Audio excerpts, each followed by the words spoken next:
For joining us. While everyone is here getting settled, I do want to welcome you all to the MSCD and Mental Health Counseling virtual information session. We're definitely happy to have you here today. This is a definitely great program, and we're going to cover a lot of content with Dean Laura Conwood, who is the interim program director and Dean of the School of Education and Human Development. So I'm definitely excited to welcome her today. But before we do that, I do want to introduce myself. My name is Shanika Watson. I am the program manager for the Office of Graduate Studies here at the University of Miami's School of Education and Human Development. So before we jump into your questions you submitted, I do want to cover some housekeeping items. To start, we understand that your time is very valuable. So this session will be about 45 to 60 minutes in length. So we want to make sure we get all of your questions answered, but also recognize that we do not want to take up much of your time. So if for any reason you have to leave early, or if you're entering the session a little bit later, you're definitely going to get a recording of the full session so that you can catch up on anything you might have missed. This session is going to be very informative, but we also want to make sure this session is geared for you. So if you have any specific questions for Dean Conwood in regards to the content of the program, if you have any additional questions, please feel free to utilize the Q&A feature at the bottom of your screen. And our admissions coordinator will be monitoring the Q&A. Lastly, feel free to contact the Office of Graduate Studies for additional questions, and an applicant journey representative will speak to you. And the contact information and everything that I mentioned is pretty much listed on this particular slide. So today's guest panelists are Dean Laura Conwood, Interim Program Director for MSCD in Mental Health Counseling. We have Ms. Tanisha Hollenshed, who's the Director of Graduate Studies, and Alumni Sade Prithvi. With that being said, I do want to turn it over to Ms. Dean Conwood. Dean Conwood, thank you so much for joining us today. If you'll take some time to share just a little bit about yourself and what your role here is at the University of Miami, as well as a little bit about the counseling program. Absolutely. Happy to do so. Thank you, Ms. Watson. I'm thrilled to be here. I'm thrilled to welcome those of you who have chosen the University of Miami for your next educational journey, which is a responsibility that I take very, very seriously. So yes, as Ms. Watson said, I am Laura Conwood. I'm currently serving as the Dean of the School of Education and Human Development. I've been the Dean for the past 5 years, but I've been in the School of Education and Human Development for about 15 years, starting as a professor, working as a program director for the community psychology program. I was associate department chair, and then now Dean. And I am in this kind of interim position because we have taught in the counseling psychology program, both the master's and the doctoral program, and my PhD is in clinical psychology. So I'm very familiar with the field, but I am still learning about the counseling program, as a number of things have changed over the past couple of years. So that's why I think this information seminar is so important. And I certainly am relying on Ms. Watson as well as Ms. Hollenshed and other people, faculty in the program, to be able to answer your questions. The last thing I'll say as part of this introduction is just how very critically important it is, the field that you've chosen. Graduate school is not easy, and it can be quite a journey of ups and downs, but it is particularly challenging, I think, when you have decided to dedicate your time, energy, your dollars, and your career towards helping people in need. As you know, mental health, particularly since the COVID pandemic, the challenges have skyrocketed for almost every possible demographic you can think of. And this kind of increase in mental health need has been made particularly difficult because there is a shortage. People talk about the shortage of nursing that happened in COVID. There is a shortage of mental health professionals. And I know that from both personal as well as professional experience. So I'm grateful that you all have made the decision to commit yourselves to improving the lives of others. And just like your decision to come to UM, that's something that I certainly do not take lightly. I'm thrilled that we have an alumnus to talk about her journey through the program here. But as Ms. Watson said, we're here to answer any questions, and certainly if you don't have something comes up later and you don't ask it today, we can address it in the future. So thank you, Ms. Watson. Thank you, Dean Conwood, for that wonderful introduction. And you definitely wear many, many hats. So we're very appreciative of you being here. So for those of you who are just now jumping on, thank you for joining us to discuss the MSCD and Mental Health Counseling Program. Please utilize the Q&A feature to ask any questions you have. So let's get started with some questions. That's what you're here for. So Dean Conwood, what makes this program unique from others, and are there opportunities in this particular program? Yeah, that's a great question. So one of the things that makes our program unique is, first of all, University of Miami is a Research One institution, which means it is a comprehensive, research-intensive higher education institution. You could choose to get your master's degree at almost any number of kinds of institutions, universities, and colleges, but the university here is a research-intensive institution. So what does that mean? That means that we have a whole host of master's and PhD programs here at the university, and our faculty, particularly our tenure-line faculty, are engaged in research. And so counseling faculty are engaged in research around counseling. So we have the opportunity to kind of have the best of both worlds, both the science world and the practice world coming together as part of our academic programs. So that's one. The other thing that I would say is our program is a psychology program. So I know there's probably going to be some questions about the accreditation process, which is new for master's programs in psychology. But our faculty made the conscious decision to submit to achieve accreditation for counseling psychology. There are also counselor education programs. All programs are important programs. As I said, there's a huge, need for mental health professionals, but ours is very solidly grounded in psychology. All the faculty are psychologists, and the kind of content that we cover in the program is counseling psychology content, mental health counseling from a psychological perspective. And that is important because, as I said, different kinds of programs that help people in crisis might be focused on school settings, might be focused on sort of counselor education, or might be focused on things like substance abuse. Ours is a generalist program that is rooted in psychology. So I'll stop there. I mean, the other thing that I think is fascinating about our program is where we're located and some of the expertise of our faculty, which is very aligned with issues of equity and issues related to diversity. So, but let me stop there. Excellent. Thanks for sharing. So the next question is, what does the average graduate find oneself doing professionally after finishing the program?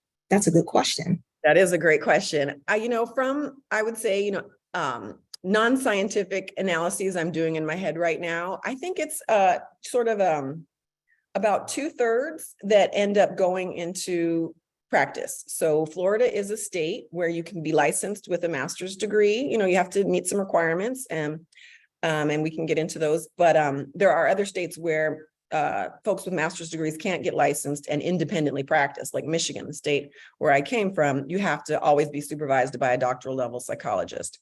But in Florida, you actually can go into practice once you have your degree and have satisfied your practica and other licensure requirements. So I think about 2/3 of our students do plan on and then end up going into practice. Probably not private practice right away because it takes some time to build up clients, but working in agencies or other settings or in a practice that's already been established. Another 1/3, I think, are relatively evenly split between going on for a PhD in psychology or a PsyD in psychology, and then a smaller percentage maybe doing other things, whether it's a PhD in another field or working in areas like policy or consulting. So a smaller percentage that I think do that. And one of the things that I was just talking to some graduate students about was trying to create more awareness for students about opportunities that aren't as traditional. So for example, I know that many consulting firms that do like employment consulting and coaching, like at Fortune 500 companies, they like hiring psychologically trained individuals because you have the sort of knowledge and understanding of human functioning, and therefore are able to do that kind of work at a higher level than maybe someone with, an MBA or a management or HR degree. So. Awesome. Thanks for sharing that. That's definitely something great to know.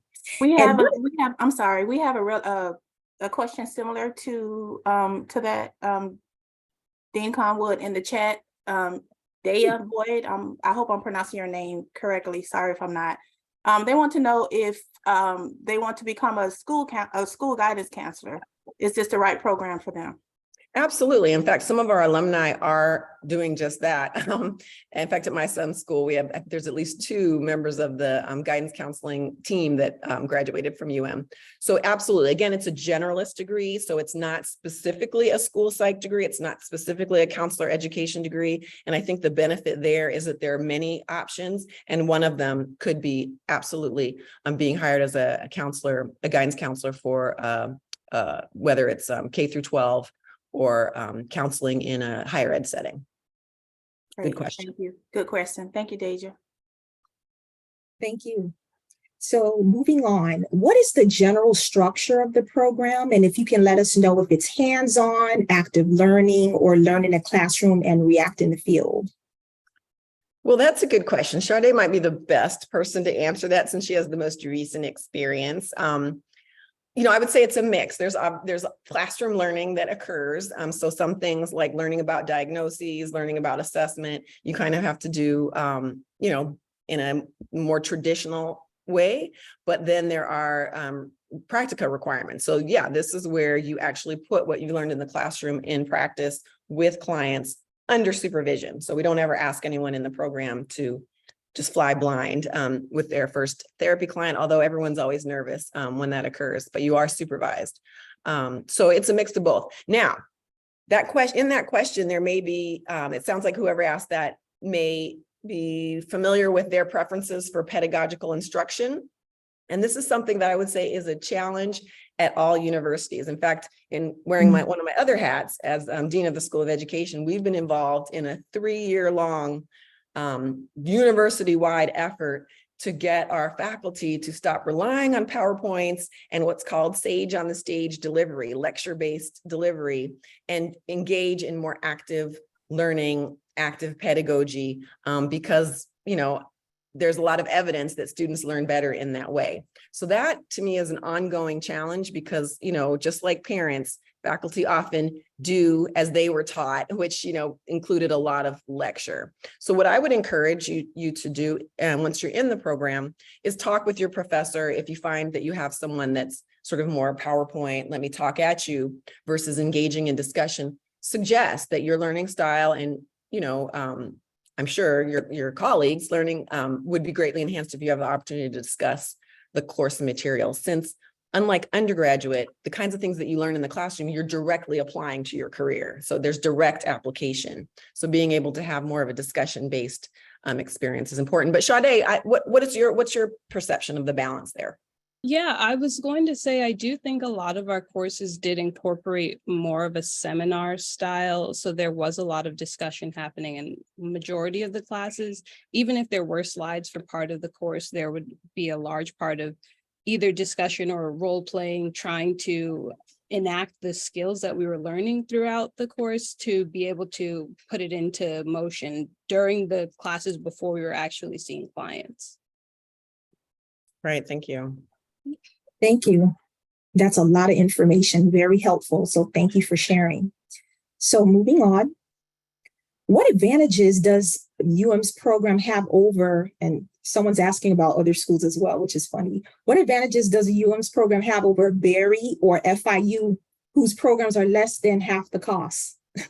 Yeah, that's a good question, and one that we struggle with all the time. So the first answer is, as I said, we are a Research 1, what's a Carnegie classification called a Research 1 institution. So we're an institution that is intensely involved in research. And whether you get involved in that as a master's student or not, that has benefits in terms of the faculty that you are taking courses with being steeped in, sort of the research literature in counseling psychology. Not to say that FIU doesn't have that. FIU's program is counselor education. So it's just a different discipline, quite honestly, related, but very different.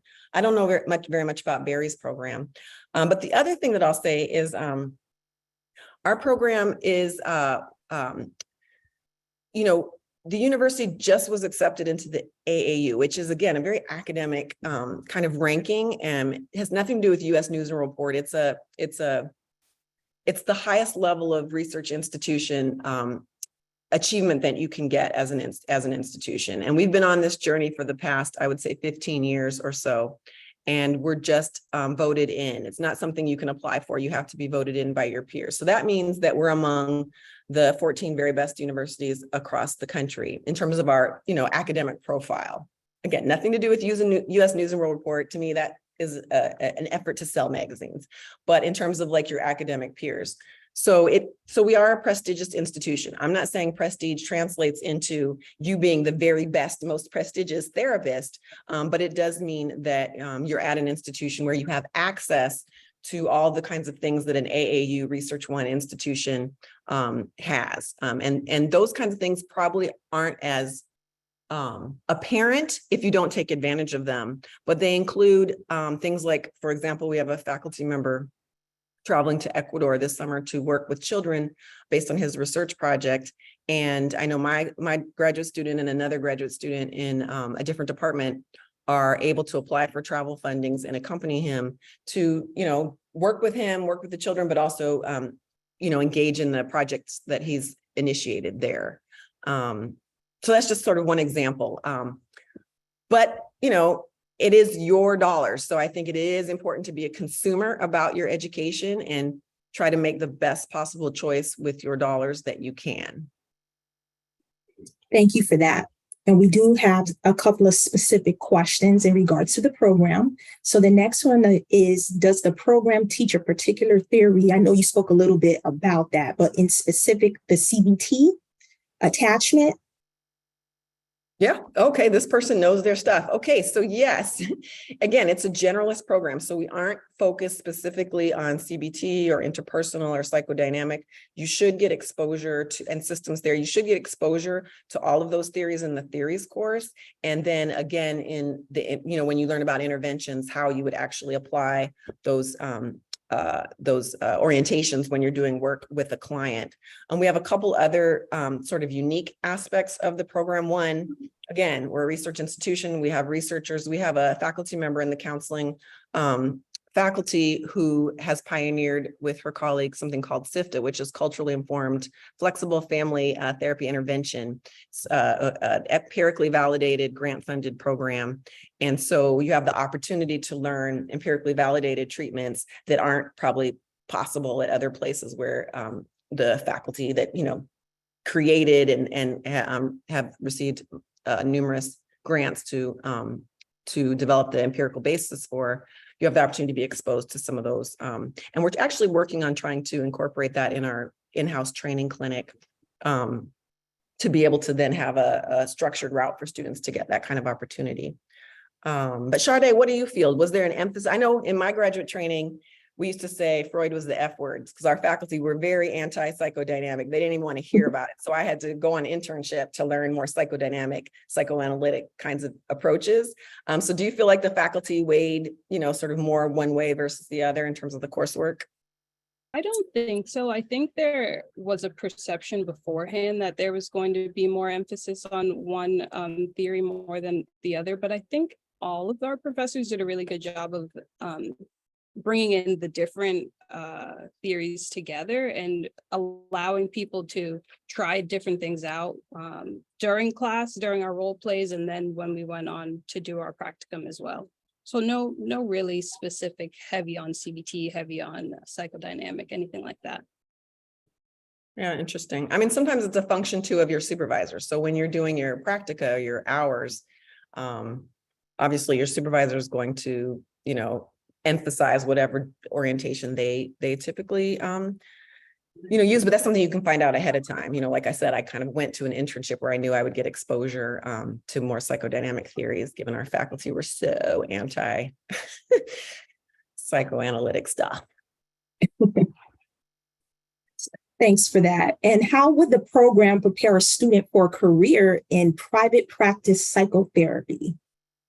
Yeah, so that is a great question, because obviously most of our faculty are not in private practice because they're faculty at a university.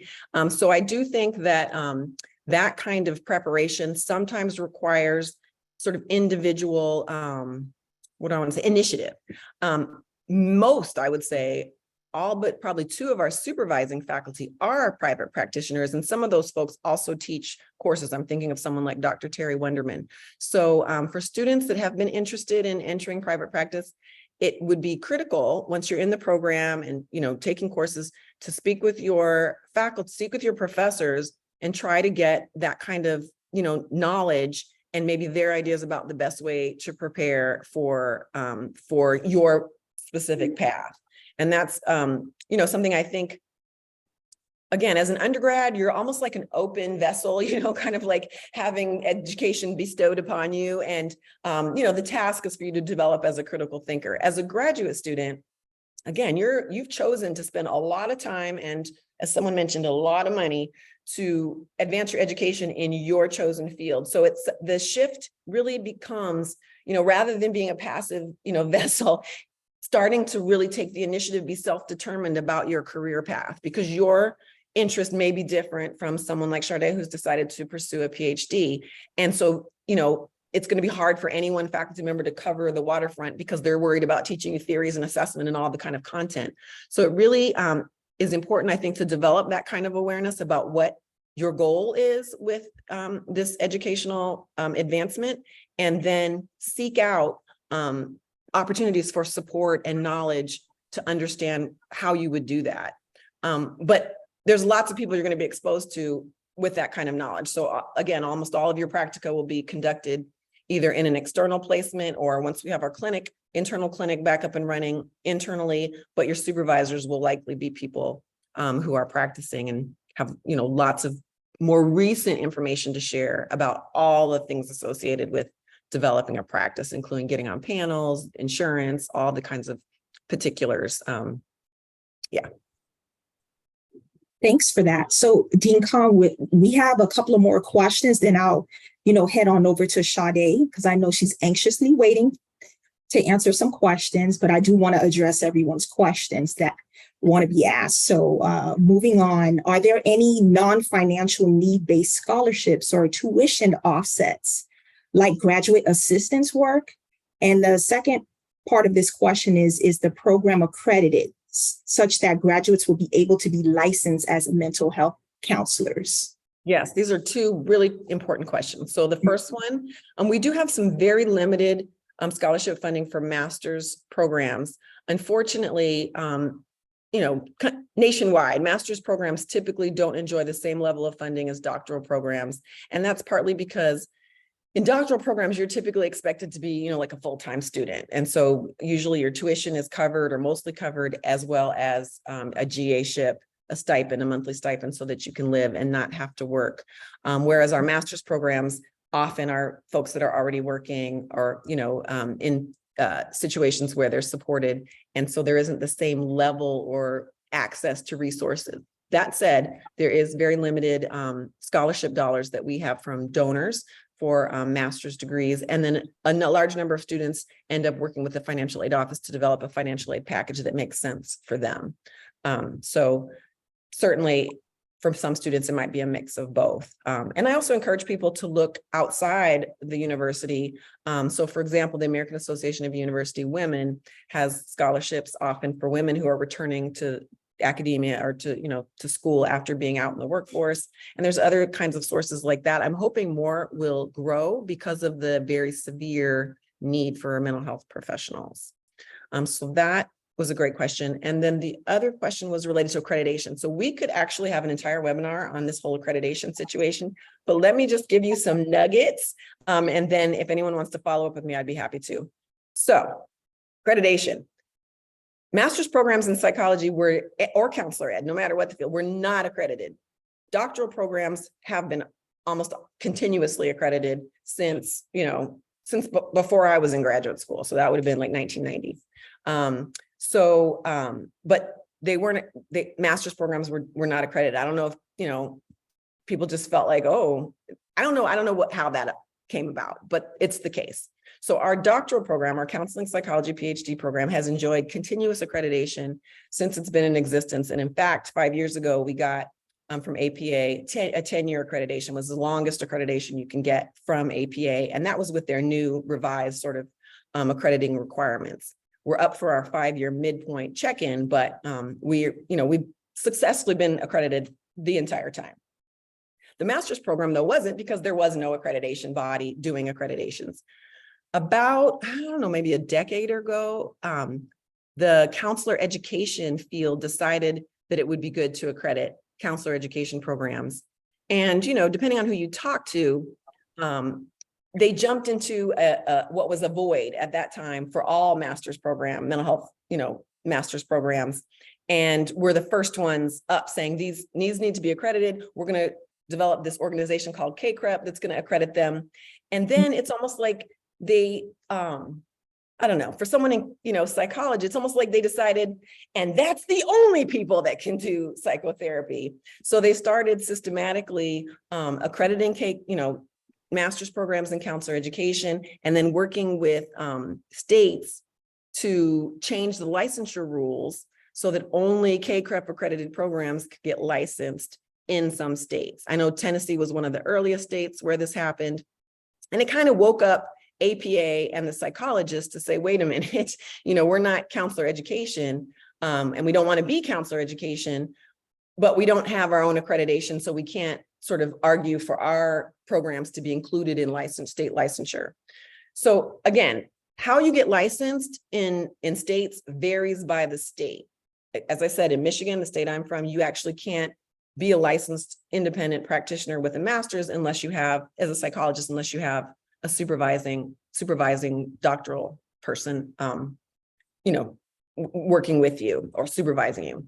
In California, where I did my internship, licensure for psychology is completely different. It involves a board exam, oral exam. It's very onerous. There's specific courses you have to take. So it's just a different beast.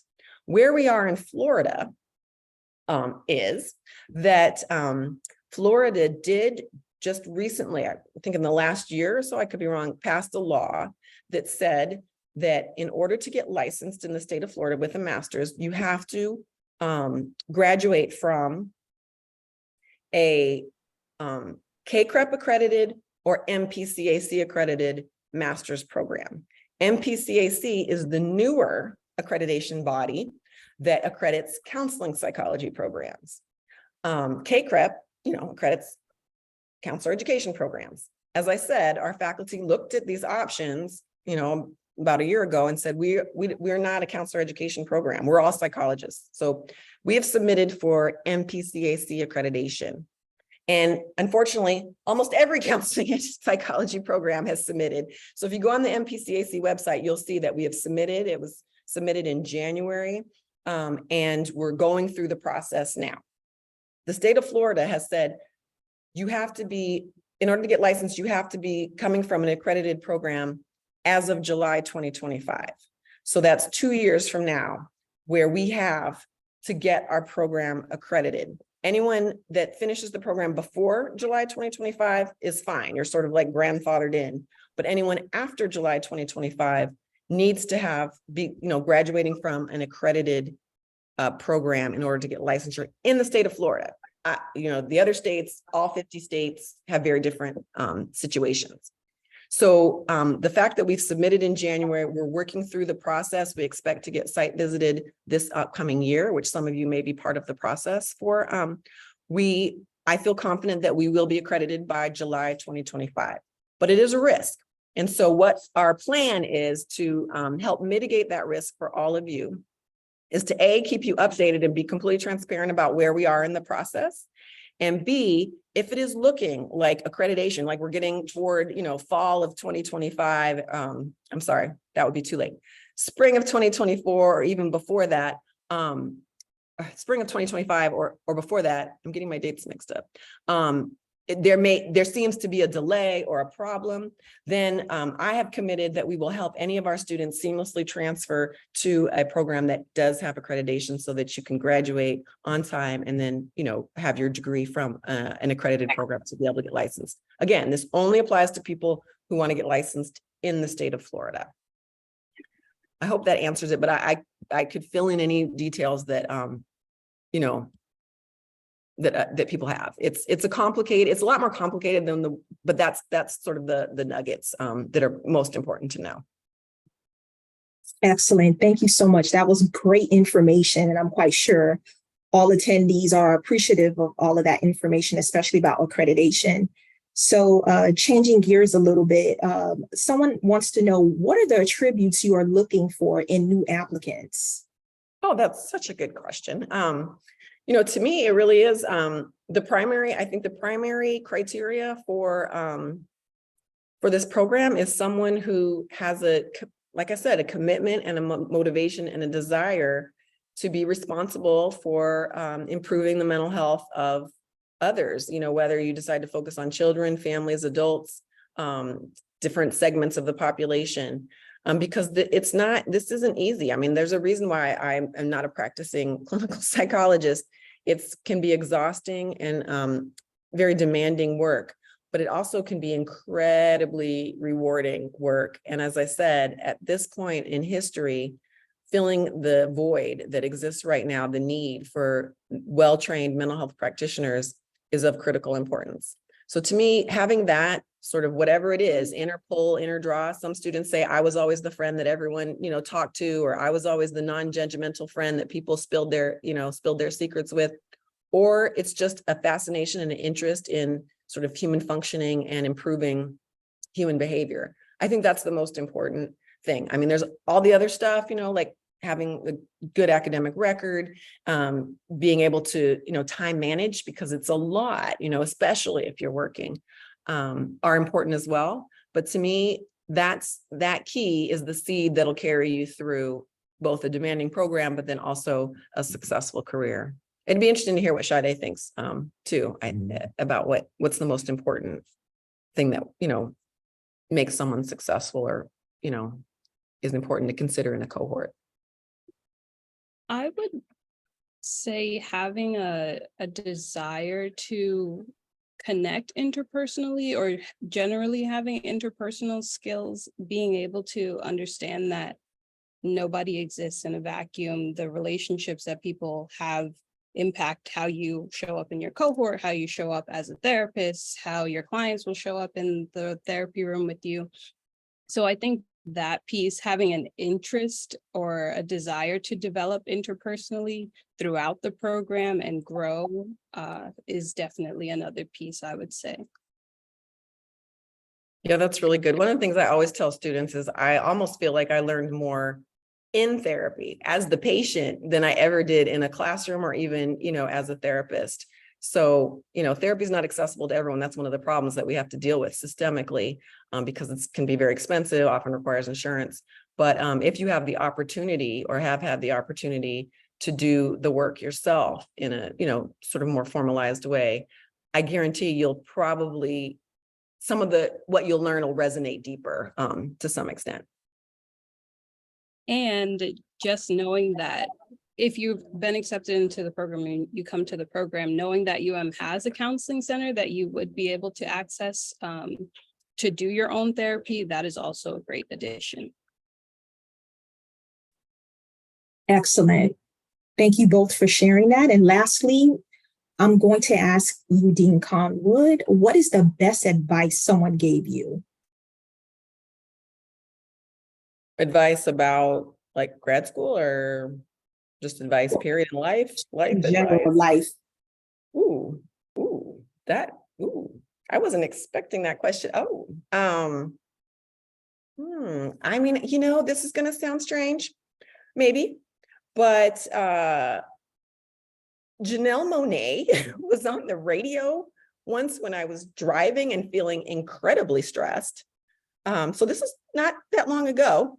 And she said, I'm just trying to live my purpose. And I remember just taking a deep breath and saying, yeah, I just am trying to live my purpose, because a lot of times, no matter what context you're in, there can be all this sort of outside noise and expectations and just a lot of things that can distract you from your purpose. And I think, especially for something like graduate school, which can be, as I said, very demanding, it's important to return to that, whatever that nugget was, that seed of whatever just brought you to apply to be a mental health practitioner, to be able to return to that, in the midst of, the most stressed times. So I don't know if that's the best advice, but at that moment, that was the best advice. And it wasn't even advice. She was just talking, but I really somehow that moment, it's something I needed to hear, and I needed to listen, and then I needed to kind of apply it to myself. Thank you so much for that. So let's turn the leaf over to Sade. I know you've been waiting patiently. So if you can just tell us a little bit about yourself, and then we'll go into some questions. Absolutely. Hello, everyone. My name's Sade Prithvi. I am a double cane. I graduated undergrad from the University of Miami in 2020 with my bachelor's in human and social development and Spanish. And then I started my master's in August of 2020 here in marriage and family therapy. So it was a little different. Most of the classes were the same as the mental health counseling program. I think there were only 2 classes that were different that I took that were more focused on couples or families. But I'm so happy to be here with you all today. I'm currently in a PhD program in Boston. I go to Northeastern. I just finished my first year of my PhD in counseling psychology. And yeah.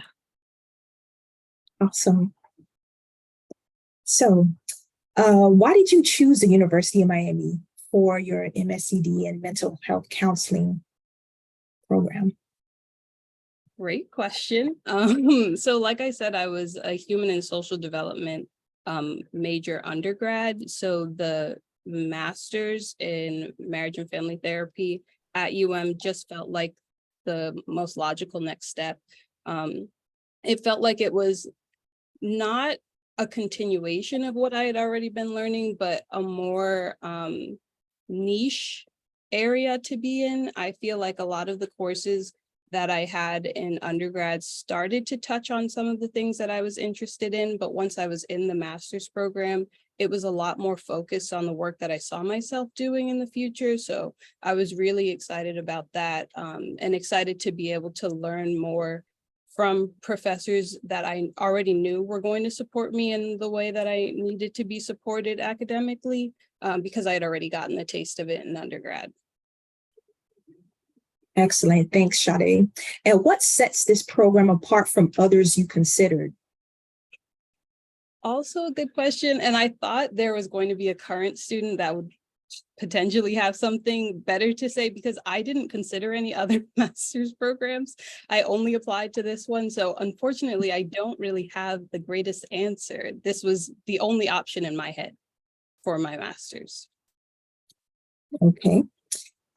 So moving on, someone wants to know, does a big, often wealthy market like Miami provide better than average opportunities to thrive financially as a therapist?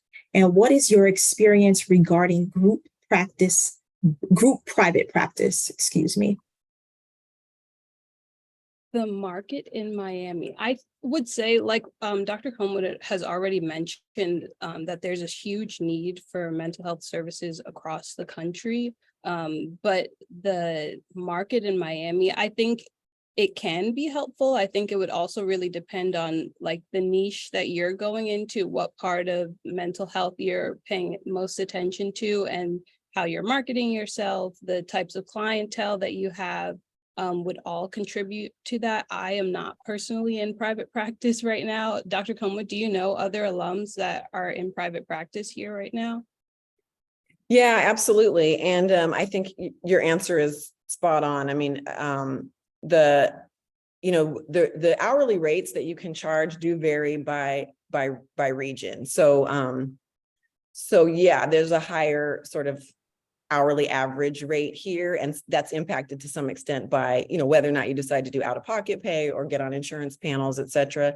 But having lived lots of places across the country, I would say there's definitely a premium sort of hourly rate for private practice here, and then the need makes it such that most of the alumni therapists that I know of are booked. I mean, it's just been really hard to find therapists with open caseloads, open spots. So So I do think there's a lot of opportunity here, but it is, as I said, no matter where you go, it's very difficult to just jump out, hang up your shingle and be like, I'm here. So I think the idea maybe partly behind the question is starting with the group practice is really important. And there's a number of group practices. Some have gotten really interestingly creative, because I think your generation is a generation that's much more familiar with therapy, and it ties more naturally for a lot of people around wellness and self-care.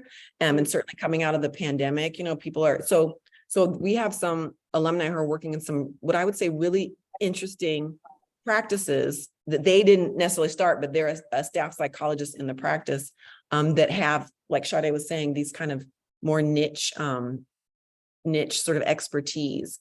So probably the most important thing is figuring out what, like you said, what that expertise might be. Excellent, excellent. A lot of information, and there's so many great questions. It's kind of hard to choose which one to go with, but moving on. Sade, what are some challenges you faced while being in the MSCD and mental health counseling program, and how did you overcome them? I think because the program was,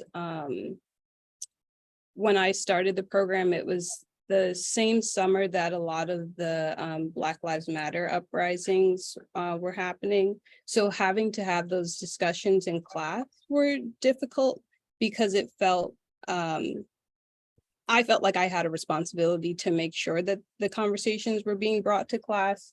And at times it felt like there was pushback from some people in the cohort, not feeling comfortable with having the conversations, but continuing to make it a point that this is the community we're going to be working with. You're in Miami. This is an extremely multicultural community, and you need to be prepared to have these conversations. And it's not fair to your clients to shy away from things that make you uncomfortable, because they can bring anything to you, and it's your job to be there and show up for them however they need you to, because that's why you're here. You signed up to do this work, and it is hard. It's difficult to sit with things that aren't nice to hear, but it's part of our life and it's part of our career. Thanks for sharing. So can you tell us or talk about your interaction with faculty throughout the program? What was that like, and what level of engagement did you experience with them? An extremely high level of engagement with faculty throughout the entire program. I think everybody has always gone out of their way to make sure that they've been accessible during class time, after class time, emails, Zooms. I've never not felt supported by the faculty in this program. Even when I was applying to PhD programs, I had help from the faculty with setting up like a schedule of creating the list of schools I was going to apply to, what my personal statement needed to look like, the types of research I needed to have on my my CV to be able to be competitive for the programs. For rec letters, Dr. Conewood wrote one of my rec letters for me. 2 other faculty members in the program wrote rec letters for me. So I think the faculty has always been like a shining star of the program. Awesome. That's so wonderful to hear. And how valuable is networking within your cohort, and how does it benefit students and graduates of the program? Definitely extremely valuable, knowing that these are the people that are going to be in the field with you. So there's a thing called peer consultation that you will learn about if you don't already know about it. Once you get your license and you're no longer being supervised, having other people that are doing the same work as you to be able to consult with. If you're having trouble with a case, you can bring it to them and discuss, and knowing that the people that were in your program have the same type of experiences as you, or different experiences through their different practica, but knowing that they have the knowledge that would be able to help you out through whatever difficulties you're facing, extremely helpful. And to keep that in mind as you're moving through the program to see what type of development is happening for the different people in your cohort. Thank you so much for that. So lastly, do you have any tips, any advice you want to share with our prospective applicants? Tips. I would say to stay committed to your personal growth, to trying to understand why you wanted to be in this field, how your past experiences would impact the way that you're going to see clients, impact the type of work that you decide that you do want to do after you graduate. I think a lot of the work that we did at the beginning of the program was really reflective, and it was helpful for me to understand how I came to be in this space and at this time in my life and why I wanted to continue on with it. So I think that that's a really important piece to remember. And to also continue, or to make sure that you try to engage with your faculty. I know that they're already going to be reaching out, but take advantage of the time and the energy that they're putting into being available for you in that time frame, because it's extremely useful in the moment and then later on down the road. Thank you so much, Sade. So I know we're coming towards the end of our session. So before we wrap up, Dean Conwood, is there anything else you want to share that we might have missed or you want to touch upon? I think it's important to, give the good and the bad and the ugly. So, well, we don't really have anything ugly, but I do want to just mention a couple challenges that you want to pay attention to. One is the comprehensive exam consists of the CPCE. This is a change from the previous years of the program. So I don't know, Sade, you probably didn't experience this, but it's something that counseling psychology programs across the country are doing. This exam is sort of requirement in order to demonstrate your knowledge.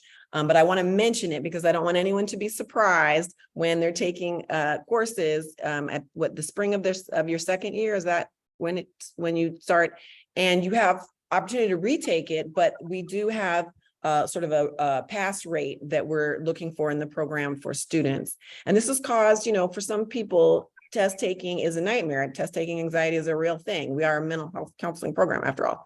So for some students, it's been a challenge, but almost every student that's gone through that process has said that they learned so much. So since it was relatively new, I think this past year's cohort is the first cohort for whom it was required. The previous cohort had the option of the old comps exam, which is more like a day-long essay, stressful in its own way, versus the CPCE. But and certainly Google it if you've never heard CPCE. Google it and do your own research. But one of the things we learned from this past year is that we need to do a better job of preparing students for the content on the CPCE. Some of it, I think, students find great and perfectly fine based on what they've taken. Other portions are some, not all. I'm talking about a small number of students have struggled with. So that's one thing that I think has been a challenge. We're addressing it by trying to increase the preparation for students in your classes, so that what you learn in class will better mirror what you see on the CPCE in your second year. So that's one. And then the other kind of challenge is this sort of transition of leadership.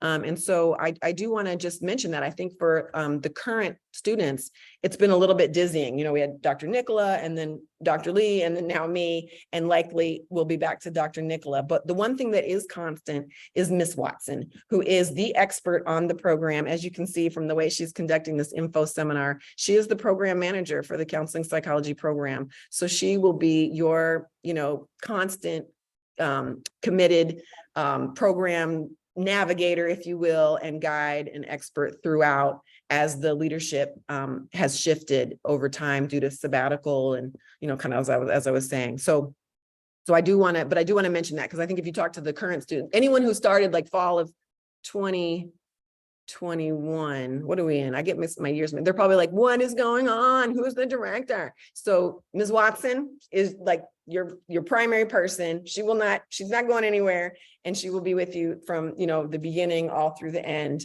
And then the faculty, as Sade said, are excellent. I mean, again, that's one of the benefits I think being, and even our adjunct faculty. So these are folks that have private practices, but have been teaching with us for years, like Dr. Wonder. I mean, they're just excellent. So that's, also going to be a constant. But I just want to, not make it sound like everything is beautiful. We have our own challenges and we're constantly trying to make sure we address them. So that also is an invitation for you at any point during the program. You have a challenge. Again, first identify it with Ms. Watson, and then she will work, I know, to help problem solve and address it in the best way possible with the program. Thank you so much for that. So shifting gears, now let's have Ms. Tanisha Hollenshed, Director of Graduate Studies, share any additional information. Tanisha, do you want to add anything? Yes, I just want to welcome everyone for attending the session today. There is a lot of information for this program, and we just wanted to make sure we were able to answer all of your questions and address any of your concerns in this session. Another thing I wanted to say is that this, graduate school is very demanding, like Dean Conwood and Shanika and Sade has mentioned. So our office in the Office of Graduate Studies, we're here to assist you throughout your entire journey. Know that you will have a huge support system in our office. We have our Fressia White, which are our admissions coordinator. She can help you make sure your application is complete. We have, of course, Ms. Shanika Watson, like the dean said, she's a program manager, so she'll be your first point of contact. We have Ms. Kelly Flagg, she's our administrative assistant in the office, and she'll help you with any general needs that you may have. And if you don't know who to go to, you can come to me or go to Kelly, and we'll make sure all of your questions are addressed, and any concerns you have, we're here to help you through the entire process. So just know that we're here to help you, and we'll make sure you get through this program successfully if you decide to come here to the University of Miami School of Education and Human Development. Perfect. Thank you so much for that, Tanisha. I can't think of a better way to end our session, but before we do that, I do want to encourage those prospective students who are attending today that have not started their application or want to start after this session is done, what the application requirements are. So to submit your application online, we're going to ask for your transcript, resume, personal statement, 3 letters of recommendation that must be from someone that can speak on your academic ability, a 3.0 GPA, no GREs required. And then lastly, our fall 2023 admissions deadline is on July 31st, 2023. Now for the good stuff. For the first 20 people that submit their application and get admitted, the matriculation fee, which is known as the deposit, will be waived. You can scan the QR code on the screen using your phone. So again, make sure to get your application in. And if you have any questions at all, you can always feel free to contact the Office of Graduate Studies by email at sehd_admission@miami.edu, or you can call 305-284-SEHD, and one of us will help you. But we hope that you all join the MSCD and mental health counseling program soon. And Dean Laura Conwood, Sade Prithvi, and Tanisha Hollenshed, again, thank you so much for your time. It was definitely a pleasure. And this discussion was very, very wonderful, very informative. I learned a lot. I'm quite sure everyone else has learned a lot as well. So we hope you all enjoyed this session and hope you have a great night.